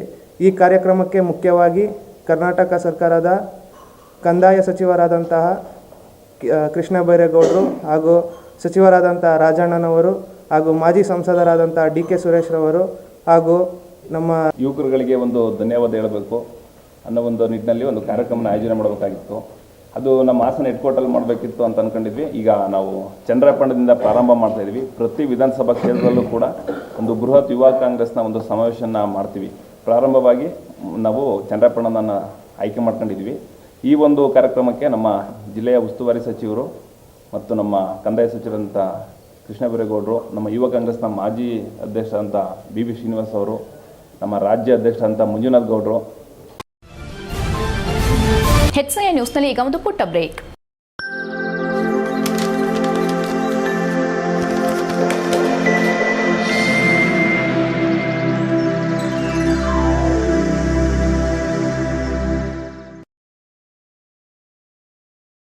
ಬ್ರೇಕ್ನ ನಂತರ HCN ನ್ಯೂಸ್ಗೆ ಸ್ವಾಗತ. ಹಾಸನ ನಗರದ ರಿಂಗ್ ರಸ್ತೆಯಲ್ಲಿರುವ ಶ್ರೀ ಚಾಮುಂಡೇಶ್ವರಿ ದೇವಿಯ ದೇಗುಲದಲ್ಲಿ ಅಮ್ಮನವರ 16ನೇ ವರ್ಷದ ಜನ್ಮ ದಿನೋತ್ಸವ ಕಾರ್ಯಕ್ರಮ ಅದ್ದೂರಿಯಾಗಿ ಆಚರಿಸಲಾಯಿತು. ಬೆಳಗ್ಗೆಯಿಂದಲೇ ದೇಗುಲಕ್ಕೆ ಭೇಟಿ ನೀಡಿದ ಸಾವಿರಾರು ಭಕ್ತಾದಿಗಳು ದೇವಿಗೆ ತಮ್ಮ ಆಶಯಗಳನ್ನು ಈಡೇರಿಸಲು ಪೂಜಾ ಕಾರ್ಯಕ್ರಮಗಳನ್ನು ನಡೆಸಿದ್ರು. ಈ ಸಂದರ್ಭದಲ್ಲಿ ಮಾತನಾಡಿದ ದೇಗುಲ ಅರ್ಚಕರು, ಸಾವಿರಾರು ಭಕ್ತಾದಿಗಳ ಆಗಮನವಾಗಿದೆ, ಚೆನ್ನಾಗಿ ಕಾರ್ಯಕ್ರಮ ನಡೆದುಕೊಂಡು ಬರುತ್ತಿದೆ ಎಂದು ಅಮ್ಮನವರಿಗೆ ವಿಶೇಷ ಪೂಜೆ ಅಲಂಕಾರವನ್ನ ಮಾಡಿದೆ. ಭಕ್ತಾದಿಗಳಿಂದ ಸೇವಾರ್ಥಗಳು ಜರುಗುತ್ತಿದ್ದು ಅವರ ಆಶಯಗಳ ಈಡೇರಿಕೆಗೆ ಪೂಜಾ ಕಾರ್ಯಗಳು ನಡೆದಿದೆ ಎಂದು ತಿಳಿಸಿದರು. ನಂತರ ಮಾತನಾಡಿದ ಆಡಳಿತ ಮಂಡಳಿ ಸದಸ್ಯರಾದ ಕುಬೇರಪ್ಪ, ಪ್ರತಿ ವರ್ಷದಂತೆ ಈ ವರ್ಷ ಕೂಡ ಅಮ್ಮನವರ ಜನ್ಮ ದಿನೋತ್ಸವವನ್ನು ಅದ್ದೂರಿಯಾಗಿ ಆಚರಣೆ ಮಾಡುತ್ತಿದ್ದೇವೆ. ಇದಕ್ಕೆ ಭಕ್ತಾದಿಗಳ ಸಹಕಾರವೇ ಮುಖ್ಯ ಕಾರಣವಾಗಿದ್ದು ನಾವೆಲ್ಲ ನಿಮಿತ್ತ ಮಾತ್ರ ಎಂದು ತಿಳಿಸಿದರು. ಈ ಹಿಂದಿನಂತೆ ಮುಂದೆಯೂ ಸಹ ಭಕ್ತಾದಿಗಳು ಇದೇ ರೀತಿ ಸಹಕಾರ ನೀಡಲು ಮನವಿ ಮಾಡಿದ ಅವರು, ದೇವಿಯು ಎಲ್ಲರಿಗೆ ಒಳ್ಳೆಯದನ್ನ ಮಾಡಲಿ ಎಂದು ಪ್ರಾರ್ಥಿಸುತ್ತೇವೆ ಎಂದರು. HCN news Haasan. ಶ್ರೀ ಗುರುಭ್ಯೋ ನಮಃ. ಇವತ್ತು ಚಾಮುಂಡೇಶ್ವರಿ 16ನೇ ವರ್ಷದ ಹುಟ್ಟಿದ ಜನ್ಮದಿನ. ಚಾಮುಂಡೇಶ್ವರಿ ಬೈಪಾಸಲ್ಲಿರ್ತಕ್ಕಂಥ ಚಾಮುಂಡೇಶ್ವರಿ ದೇವಸ್ಥಾನ ಇಲ್ಲಿ ಇವತ್ತು ಸಾವಿರಾರು ಜನ ಇವತ್ತು ನೆರೆದಿದ್ದಾರೆ. ಯಾಕೆ ಅಂತಂದರೆ ಇವತ್ತು ಚಾಮುಂಡೇಶ್ವರಿ ಹುಟ್ಟಿದ ಹಬ್ಬ ಆದ್ದರಿಂದ ಎಲ್ಲ ಭಕ್ತಾದಿಗಳು ಹೆಚ್ಚಿನ ಸಂಖ್ಯೆಯಲ್ಲಿ ಬಂದಿದ್ದಾರೆ. ಇವತ್ತು ಬೆಳಗ್ಗೆಯಿಂದಲೇ ಹೆಚ್ಚು ಕಮ್ಮಿ 5,000-6,000 ಜನದ ಮೇಲೆ ಬಂದಿದ್ದಾರೆ. ಭಕ್ತಾದಿಗಳಲ್ಲಿ ವಿನಂತಿ, ಪ್ರತಿ ವರ್ಷದಂತೆ ಈ ವರ್ಷ ಕೂಡ ನಾವು ಅಮ್ಮನವರ ಜನ್ಮದಿನೋತ್ಸವವನ್ನು ಆಚರಣೆ ಮಾಡ್ತಾಯಿದ್ದೀವಿ. ಇದಕ್ಕೆಲ್ಲ ಮೂಲ ಕಾರಣ ಭಕ್ತಾದಿಗಳ ಸಹಕಾರ. ಅವ್ರ ಸಹಕಾರ ಇಲ್ಲದಲ್ಲೇ ನಾವು ಸಮಿತಿಯವರು ಏನೂ ಮಾಡಲಿಕ್ಕೆ ಸಾಧ್ಯ ಇಲ್ಲ, ನಾವು ನಿಮಿತ್ತ ಮಾತ್ರ ಅಷ್ಟೇ. ಎಲ್ಲ ಭಕ್ತಾದಿಗಳು ಪ್ರತಿ ವರ್ಷದಂತೆ ಈ ವರ್ಷ ಕೂಡ ಹೆಚ್ಚಿನ ಸಹಕಾರವನ್ನು ನೀಡಿದ್ದಾರೆ. ಅವರಿಗೆ ತಾಯಿ ಚಾಮುಂಡೇಶ್ವರಿ ಆಯುರಾರೋಗ್ಯ ಐಶ್ವರ್ಯ ಕೊಟ್ಟು ಇದೇ ರೀತಿ. ರೋಟರಿ ಕ್ಲಬ್ ಸದಸ್ಯರಾದರೆ ಆ ವ್ಯಕ್ತಿಯ ವ್ಯಕ್ತಿತ್ವವನ್ನು ವಿಕಾಸಗೊಳಿಸುವುದಲ್ಲದೆ ಸಮಾಜಮುಖಿ ಕೆಲಸಗಳ ಮೂಲಕ ಅವರ ಜೀವನವನ್ನು ಯಶಸ್ಸಿನತ್ತ ಕೊಂಡೊಯ್ಯಲು ಕ್ಲಬ್ ಮುನ್ನುಡಿ ಬರೆಯುತ್ತದೆ ಎಂದು ರೋಟರಿ ಕ್ಲಬ್ನ PHF DS ರವಿ ತಿಳಿಸಿದರು. ರೋಟರಿ ಕ್ಲಬ್ನಿಂದ ಬೇಲೂರು ಪಟ್ಟಣದ ಜೆಪಿ ನಗರದ ಆರ್ವಿ ಕನ್ವೆನ್ಷನ್ ಹಾಲ್ನಲ್ಲಿ ಭಾನುವಾರ ಸಂಜೆ ಆಯೋಜಿಸಿದ್ದ ನೂತನ ಪದಾಧಿಕಾರಿಗಳ ಪದಗ್ರಹಣ ಕಾರ್ಯಕ್ರಮದಲ್ಲಿ ಮಾತನಾಡಿದ ಅವರು, ಅಂತಾರಾಷ್ಟೀಯ ಮಟ್ಟದಲ್ಲಿ ರೋಟರಿ ಸಂಸ್ಥೆ ಮಾಡದ ಕೆಲಸವಿಲ್ಲ. ಪ್ರಥಮವಾಗಿ ಪ್ರಪಂಚದಲ್ಲಿ ಪೋಲಿಯೋ ಮುಕ್ತವನ್ನಾಗಿಸಲು ಪಣತೊಟ್ಟು ಯಶಸ್ಸು ಸಾಧಿಸಿದೆ. ಜೊತೆಗೆ ನಮ್ಮ ಸಂಸ್ಥೆಯ ಪ್ರಜಾಪ್ರಭುತ್ವದ ವ್ಯವಸ್ಥೆಯಡಿ ಕೆಲಸ ಮಾಡಲಿದ್ದೇವೆ. ನಮ್ಮ ಸಂಸ್ಥೆಯಲ್ಲಿ ಸದಸ್ಯರಾಗಿ ಕೆಲಸ ಮಾಡುವವರ ವ್ಯಕ್ತಿತ್ವ ವಿಕಸನವಾಗುವುದಲ್ಲದೆ ಅವರ ಯಶಸ್ಸಿಗೆ ಸಹಕಾರಿಯಾಗಲಿದೆ. ಅಲ್ಲದೆ ಉತ್ತಮ ಪರಿಸರ ಮತ್ತು ಪ್ರಕೃತಿ ಉಳಿಸದಿದ್ದಲ್ಲಿ ಹಲವು ರೀತಿ ತೊಂದರೆ ಅನುಭವಿಸಬೇಕಾಗುತ್ತದೆ. ಆದ್ದರಿಂದ ಮುಂದಿನ ಪೀಳಿಗೆಗೆ ಮತ್ತು ಉತ್ತಮ ಆರೋಗ್ಯ ನಮ್ಮದಾಗಬೇಕಾದರೆ ಪರಿಸರ ಉಳಿಸಲು ಮುಂದಾಗಬೇಕು. ಈ ನಿಟ್ಟಿನಲ್ಲಿ ನಮ್ಮ ಕ್ಲಬ್ ಸದಸ್ಯರು ಗಮನಹರಿಸಿ ಗಿಡಗಳನ್ನು ನೆಟ್ಟು ಸ್ವಚ್ಛತೆಗೆ ಆದ್ಯತೆ ನೀಡಬೇಕು. ಹಿಂದಿನ ಅಧ್ಯಕ್ಷರು ಬೇಲೂರಿನಲ್ಲಿ ರೋಟರಿ ಸಂಸ್ಥೆ ಉತ್ತಮ ಕೆಲಸಗಳನ್ನು ಮಾಡಿಕೊಂಡು ಬಂದಿದೆ. ಮುಂದಿನ ದಿನಗಳಲ್ಲಿ ನೂತನ ಅಧ್ಯಕ್ಷರು ಎಲ್ಲರನ್ನ ಒಡಗೂಡಿ ಇನ್ನೂ ಹೆಚ್ಚಿನ ಕೆಲಸಗಳನ್ನು ಮಾಡಲಿ ಎಂದರು. ನೂತನ ಅಧ್ಯಕ್ಷರಾಗಿ ಅಧಿಕಾರ ಸ್ವೀಕರಿಸಿ ಮಾತನಾಡಿದ ಬಿಎಂ ರಂಗನಾಥ್, ಮುಂದಿನ ದಿನಗಳಲ್ಲಿ ನಮ್ಮ ಕ್ಲಬ್ನ ಎಲ್ಲ ಪದಾಧಿಕಾರಿಗಳ ಮತ್ತು ಸದಸ್ಯರ ಸಹಕಾರದೊಂದಿಗೆ ಉತ್ತಮ ಕೆಲಸ ಮಾಡಲಿದ್ದೇವೆ. ಜೊತೆಗೆ ಹಿರಿಯರಾದ ಗಂಗಯ್ಯ ಹೆಗಡೆ ಅವರು ಕೊಡುಗೆ ನೀಡಿರುವ ಕಟ್ಟಡವನ್ನು ನಮ್ಮ ಅವಧಿಯಲ್ಲೇ ಪೂರ್ಣಗೊಳಿಸಲು ಶ್ರಮಿಸಲಾಗುವುದು ಮತ್ತು ಕ್ಲಬ್ನ ಆಶೋತ್ತರಗಳಾದ ಶಿಕ್ಷಣ, ಆರೋಗ್ಯ, ಪರಿಸರ ಸಂರಕ್ಷಣೆ, ಸ್ವಚ್ಛತೆಗೆ ಆದ್ಯತೆ ನೀಡಿ ಸಮಾಜಮುಖಿಯಾಗಿ ಕೆಲಸ ಮಾಡಲಿದ್ದೇವೆ. ಇದರೊಂದಿಗೆ ವಿಶ್ವ ಪಾರಂಪರಿಕ ಪಟ್ಟಿಗೆ ಬೇಲೂರು ದೇಗುಲ ಸೇರಿದಂತೆ ನಮ್ಮ ಕ್ಲಬ್ಗೂ ಉತ್ತಮ ಹೆಸರು ತರುವಂತಹ ಕೆಲಸವನ್ನು ಎಲ್ಲರ ಸಹಕಾರದೊಂದಿಗೆ ಮಾಡಲಿದ್ದೇವೆ ಎಂದರು. ಇದೇ ಸಂದರ್ಭದಲ್ಲಿ ಎಸ್ಎಸ್ಎಲ್ಸಿ ಮತ್ತು ದ್ವಿತೀಯ ಪಿಯುಸಿಯಲ್ಲಿ ಸರ್ಕಾರಿ ಶಾಲೆಯಲ್ಲಿ ಓದಿ ಉತ್ತಮ ಅಂಕ ಗಳಿಸಿದ ವಿದ್ಯಾರ್ಥಿಗಳನ್ನು ಅಭಿನಂದಿಸಲಾಯಿತು. Assistant governor C S Mahesh, zonal lieutenant H K Adarsh, ನೂತನ ಕಾರ್ಯದರ್ಶಿ ರಮೇಶ್ ಹೆಚ್ಕೆ, ಖಜಾಂಚಿ ನಾರಾಯಣಸ್ವಾಮಿ, ಮಾಜಿ ಅಧ್ಯಕ್ಷ ಶಂಭುಗೌಡ, ಮಾಜಿ ಕಾರ್ಯದರ್ಶಿ ಬಿಬಿ ಶಿವರಾಜ್, ಸಂಸ್ಥೆಯ ಗಣೇಶ್, ಸಂದೇಶ್, ವೈಡಿ ಲೋಕೇಶ್, ರಾಘವೇಂದ್ರ ಸೇರಿದಂತೆ ಇತರರು ಉಪಸ್ಥಿತರಿದ್ದರು. ಇದೇ ಸಂದರ್ಭದಲ್ಲಿ ಡಾಕ್ಟರ್ ದಿನಾಚರಣೆ ಮತ್ತು ಪತ್ರಕರ್ತರ ದಿನಾಚರಣೆ ಅಂಗವಾಗಿ ಅಭಿನಂದಿಸಲಾಯಿತು. HCN news Belur. ನಮ್ಮ ಶಂಭುಗೌಡರು ಮತ್ತು ಶಿವರಾಜ್ ಅವರು ಅಚ್ಚುಕಟ್ಟಾಗಿ ತುಂಬ ಉನ್ನತವಾದ ಕೆಲಸವನ್ನು ಮಾಡಿ ನಮ್ಮ ರೋಟರಿ ಕ್ಲಬ್ಗೆ ಒಳ್ಳೆಯ ಹೆಸರನ್ನು ತಂದುಕೊಂಡು ಹೋಗಿದ್ದಾರೆ. ಅವರಿಗೂ ಹಾಗೂ ಅವರ ತಂಡಕ್ಕೂ ವಂದನೆಗಳನ್ನ ಸಲ್ಲಿಸ್ತಾ, ಏನು ಈ ದಿನ ನನ್ನನ್ನು ಅಧ್ಯಕ್ಷನನ್ನಾಗಿ ಆಯ್ಕೆಯನ್ನು ಮಾಡಿದ್ದಾರೆ ನಮ್ಮ ರೋಟರಿ ಸಂಘದ ಸದಸ್ಯರು ಮತ್ತು ಹಿರಿಯ ಸದಸ್ಯರುಗಳು ಎಲ್ಲರಿಗೂ ಸಹ ಈ ಸಂದರ್ಭದಲ್ಲಿ ಅತ್ಯುತ್ತಮವಾದ ಕೆಲಸಗಳನ್ನು ಮಾಡಬೇಕು ಅಂತ ಅಂದ್ಕೊಂಡಿದ್ದೀವಿ. ಆ ಕೆಲಸವನ್ನು ನಮ್ಮ ಕ್ಲಬ್ಬಿನ ಸದಸ್ಯರು ಮತ್ತು ಅವರ ಮಾರ್ಗದರ್ಶನದಲ್ಲಿ ಅತ್ಯಂತ ಅಚ್ಚುಕಟ್ಟಾಗಿ ಸಮಾಜಮುಖಿ ಕಾರ್ಯಕ್ರಮಗಳನ್ನು ಮಾಡುವ ಮುಖಾಂತರ ನಮ್ಮ ಕ್ಲಬ್ಬಿನ ಹೆಸರನ್ನು ಉನ್ನತ ಮಟ್ಟಕ್ಕೆ ತರಬೇಕು ಎಂದು ನಾವು ಸಹ ಭಾವಿಸ್ತೇವೆ. ಅದೇ ರೀತಿ ನಾವು ಈಗ ಏನು ನಮ್ಮ ಚಾರ್ಟರ್ ಮೆಂಬರ್ ಆಗಿದ್ದಂತಹ ಗಂಗಯ್ಯ ಹೆಗಡೆ ಅವರು ದಾನಿಗಳು ನಮ್ಮ ಅಪಾರವಾದ ಒಂದು ಕೊಡುಗೆಯನ್ನು ನಮ್ಮ ಕ್ಲಬ್ಗೆ ನೀಡೋಗಿದ್ದಾರೆ. ಅದೇ ನಿವೇಶನದಲ್ಲಿ ಈಗ ಕ್ಲಬ್ಬಿನ ಕಟ್ಟಡವನ್ನು ನಿರ್ಮಾಣ ಮಾಡ್ತಾ ಇದ್ದೇವೆ. ನಮ್ಮ ಅವಧಿಯಲ್ಲಿ ಸಹ ಆ ಕಟ್ಟಡವನ್ನು ಪೂರ್ಣ. HCN ನ್ಯೂಸ್ನಲ್ಲಿ ಈಗ ಒಂದು ಪುಟ್ಟ ಬ್ರೇಕ್. ಹಾಸನದಲ್ಲಿ 28 ವರ್ಷಗಳಿಂದ ಜನತೆಗೆ ಅತ್ಯುತ್ತಮವಾದ ವೈದ್ಯಕೀಯ ಸೇವೆಯನ್ನು ನೀಡುತ್ತಿರುವ Hemavathi multi speciality hospital Hassan. ನಮ್ಮಲ್ಲಿ ದಿನದ 24 ಗಂಟೆಯೂ ಆಕ್ಸಿಡೆಂಟಲ್ ಇಂಜುರೀಸ್ ಮತ್ತು ಎಮರ್ಜೆನ್ಸಿ ಸರ್ವಿಸ್ಗಳನ್ನು ಹೊಂದಿದೆ. ಹೇಮಾವತಿ ಆಸ್ಪತ್ರೆಯ ಡಾಕ್ಟರ್ ನಿಖಿಲ್ ಆರ್ ಭಟ್ ರವರು ಎಂಎಸ್ ಆರ್ಥೋಪೆಡಿಕ್ನಲ್ಲಿ ಚಿನ್ನದ ಪದಕ ಪಡೆದು ಸಿಂಗಾಪುರ್ ಜನರಲ್ ಹಾಸ್ಪಿಟಲ್ನಲ್ಲಿ ಫೆಲೋಶಿಪ್ ಇನ್ ಜಾಯಿಂಟ್ ರಿಪ್ಲೇಸ್ಮೆಂಟ್ ಸರ್ಜರಿಯ ಪದವಿ ಪಡೆದು ಸೇವೆಯನ್ನ ಸಲ್ಲಿಸಿರುತ್ತಾರೆ.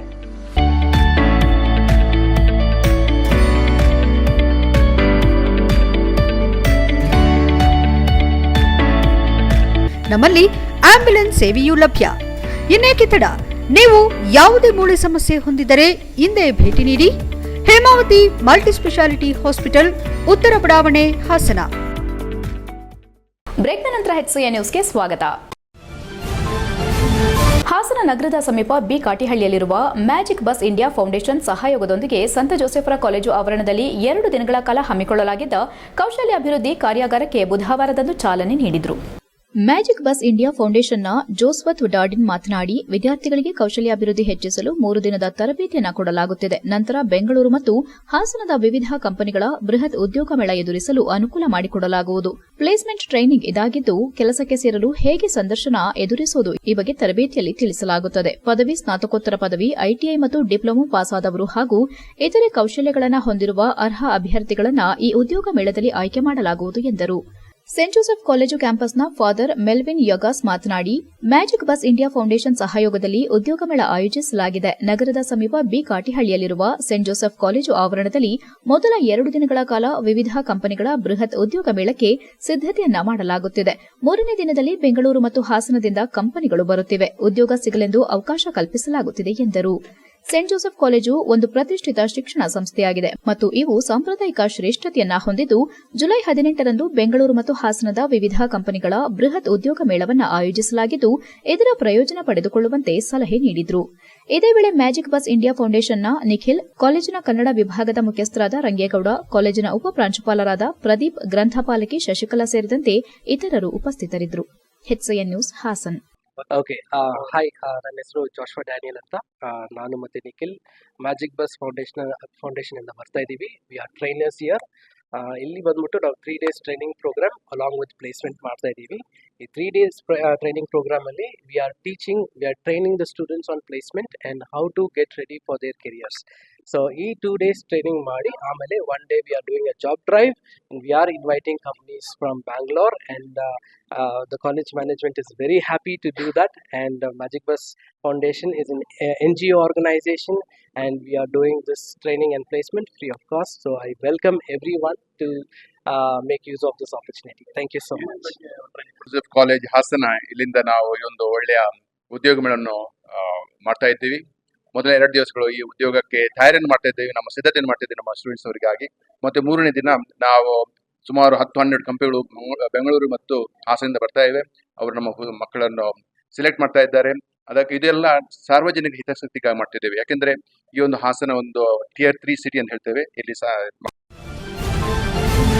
ಹಾಸನ ನಗರದ ಟೈಮ್ಸ್ ಇಂಟರ್ನ್ಯಾಷನಲ್ ಶಾಲೆ ಹಾಗೂ rotary club of Hassan royal ಸಹಯೋಗದಲ್ಲಿ ಜುಲೈ 19ರಂದು ಹಸಿರ ಸಿರಿ ಸಸ್ಯೋತ್ಸವ 2025 ಕಾರ್ಯಕ್ರಮ ಆಯೋಜಿಸಲಾಗಿದೆ ಎಂದು ಟೈಮ್ಸ್ ಗಂಗಾಧರ್ ತಿಳಿಸಿದರು. ಹಾಸನದಲ್ಲಿ ಮಾತನಾಡಿದ ಅವರು, ಕಳೆದ 2 ವರ್ಷದಿಂದ ವಿದ್ಯಾರ್ಥಿಗಳಿಗೆ ಗಿಡ ವಿತರಿಸುವ ಹಾಗೂ ಘೋಷಣೆ ಮಾಡುವ ಕುರಿತು ಜಾಗೃತಿ ಮೂಡಿಸಲಾಗುತ್ತಿದೆ. ಈ ಬಾರಿಯೂ ಸುಮಾರು 10,000 ಗಿಡಗಳನ್ನು ವಿತರಣೆ ಮಾಡಲಾಗುತ್ತಿದ್ದು, ಶಾಲೆಯ ಪ್ರತಿ ವಿದ್ಯಾರ್ಥಿಗೂ 2-3 ಸಸಿಗಳನ್ನು ನೀಡಿ ತಮ್ಮ ಮನೆ ಆವರಣದಲ್ಲಿ ನೆಡುವಂತೆ ತಿಳಿಸಲಾಗಿದೆ ಎಂದರು. ವಿದ್ಯಾರ್ಥಿಗಳಿಗೆ ಸಸಿ ನೀಡುವ ಜೊತೆಗೆ ಘೋಷಣೆ ಮಾಡುವಂತೆ ತಿಳಿಸಲಾಗಿದ್ದು, ಪ್ರತಿ ವರ್ಷವೂ ಉತ್ತಮವಾಗಿ ಸಸಿಯನ್ನ ಪೋಷಣೆ ಮಾಡಿದ ವಿದ್ಯಾರ್ಥಿಗೆ ಬಹುಮಾನ ನೀಡುವ ಮತ್ತು ಪ್ರೋತ್ಸಾಹಿಸುವ ಕೆಲಸವನ್ನು ಶಾಲೆಯ ಆಡಳಿತ ಮಂಡಳಿಯಿಂದ ಮಾಡಲಾಗುತ್ತಿದೆ. ಈ ಮೂಲಕ ಮಕ್ಕಳಿಗೆ ಪ್ರಕೃತಿಯ ಜೊತೆಗೆ ಒಡನಾಟ ಬೆಳೆಯುವಂತೆ ಮಾಡೋದೇ ನಮ್ಮ ಮುಖ್ಯ ಉದ್ದೇಶವಾಗಿದೆ ಎಂದರು. ಈ ಕಾರ್ಯಕ್ರಮದ ಉದ್ಘಾಟನೆಯನ್ನ rotary club of Hassan royal district governor K Palaksha ನೆರವೇರಿಸಲಿದ್ದು, ಮುಖ್ಯ ಅತಿಥಿಯಾಗಿ assistant governor Manjunath, zonal lieutenant Mamata Patil ಭಾಗವಹಿಸಲಿದ್ದಾರೆ ಎಂದರು. ಪತ್ರಿಕಾಗೋಷ್ಠಿಯಲ್ಲಿ ಸುಧೀರ್, ರವಿಕುಮಾರ್, ದಿಲೀಪ್ ಉಪಸ್ಥಿತರಿದ್ದರು. HCN news Hassan. ಕಳೆದ 2 ವರ್ಷದಿಂದನೂ ನಾವು ಒಂದು ಕಾರ್ಯಕ್ರಮನ ಹಮ್ಮಿಕೊಂಡು ಬರ್ತಿದ್ವಿ. 10,000 ಗಿಡಗಳು ನೆಡಬೇಕು ಅನ್ನೋ ಒಂದು ಕಾರ್ಯಕ್ರಮದಲ್ಲಿ ಟೈಮ್ ಸಸ್ಯೋತ್ಸವ ಅಂತೇಳಿ ಕಳೆದ 2 ಬಾರಿನೂ ಕೂಡ ತುಂಬ ಸಕ್ಸಸ್ಫುಲ್ ಆಗಿ ಮಾಡ್ಕೊಂಡು ಬಂದಿದ್ವಿ. ಈ ವರ್ಷ ಇದೇ ಕಾರ್ಯಕ್ರಮನ ನಮ್ಮ ರಾಯಲ್ಸ್ನ ಏನು ನಮ್ಮ ರೋಟರಿ ರಾಯಲ್ಸ್ನ ಒಂದು ಸಹಯೋಗದೊಂದಿಗೆ ಈ ಒಂದು ಕಾರ್ಯಕ್ರಮನ ಈ ವರ್ಷ ಹಮ್ಮಿಕೋಬೇಕು ಅಂತ ಹೇಳಿ ಇದೇ ಶನಿವಾರ ಬೆಳಗ್ಗೆ 10:30ಕ್ಕೆ ಟೈಮ್ ಸ್ಕೂಲ್ನ ಆವರಣದಲ್ಲಿ, ಟೈಮ್ಸ್ ಇಂಟರ್ನ್ಯಾಷನಲ್ ಸ್ಕೂಲ್ ವಿಜಯನಗರ ಆವರಣದಲ್ಲಿ 10,000 ಗಿಡಗಳ ನೆಡುವ ಒಂದು ಕಾರ್ಯಕ್ರಮದ ಇನಾಗ್ರಲ್ ಪ್ರೋಗ್ರಾಮ್ಸ್ ಇರುತ್ತೆ. ನಮ್ಮಲ್ಲಿ 1,500 ಮಕ್ಕಳಿದ್ದಾರೆ. ಅವ್ರಿಗೆ 2 ಗಿಡ ಅಂದರೆ 3,000 ಗಿಡನ ಅವತ್ತು ಡಿಸ್ಟ್ರಿಬ್ಯೂಟ್ ಮಾಡಬೇಕು ಅನ್ನೋ ಒಂದು. ಕೊನೆಯಲ್ಲಿ ಮತ್ತೊಮ್ಮೆ ಮುಖ್ಯಾಂಶಗಳು. ಶುಂಠಿಗೆ ಅಂಗಮಾರಿ ರೋಗ, ಹಸಿ ಶುಂಠಿ ಬೆಳೆನಾಶಕ್ಕೆ ಪರಿಹಾರ, ನಕಲಿ ಕೃಷಿ ಉತ್ಪನ್ನ ವಿರುದ್ಧ ಕ್ರಮಕ್ಕೆ ಒತ್ತಾಯ, ಸೂಕ್ತ ಪರಿಹಾರಕ್ಕೆ ಆಗ್ರಹಿಸಿ ವರ್ತಕರ ಬೆಳೆಗಾರರ ಸಂಘದಿಂದ ಮೌನ ಪ್ರತಿಭಟನೆ. ಹಲ್ಮಿಡಿ ಸರ್ಕಾರಿ ಶಾಲೆಗೆ ಸೌಕರ್ಯಗಳ ಕೊರತೆ, ಸರ್ಕಾರಿ ಶಾಲೆ ಉನ್ನತೀಕರಣಕ್ಕೆ ದಾನಿಗಳ ಸಹಕಾರ ಅತಿ ಮುಖ್ಯ, ಧನ ಸಹಾಯ ಮಾಡಿದ ಕೆಡಿಪಿ ಸದಸ್ಯೆ ಸೌಮ್ಯ ಆನಂದ್. ಆರ್ಥಿಕ ಸಾಕ್ಷರತೆ ವ್ಯಕ್ತಿಯ ಜೀವನದ ಪ್ರಮುಖ ಅಂಶ, ಸರ್ಕಾರಿ ವಿಮಾ ಯೋಜನೆ ಬಳಸಿ ವಂಚನೆ ತಡೆಗಟ್ಟಿ, ಮಾರ್ಗದರ್ಶಿ ಬ್ಯಾಂಕ್ ವ್ಯವಸ್ಥಾಪಕಿ ಲತಾ ಸರಸ್ವತಿ ಸಲಹೆ. ಇಷ್ಟೊತ್ತು ನೀವು ನೋಡಿದ್ದು ಹಾಸನದ ಸುದ್ದಿ ಅಂದ್ರೆ HCN ನ್ಯೂಸ್.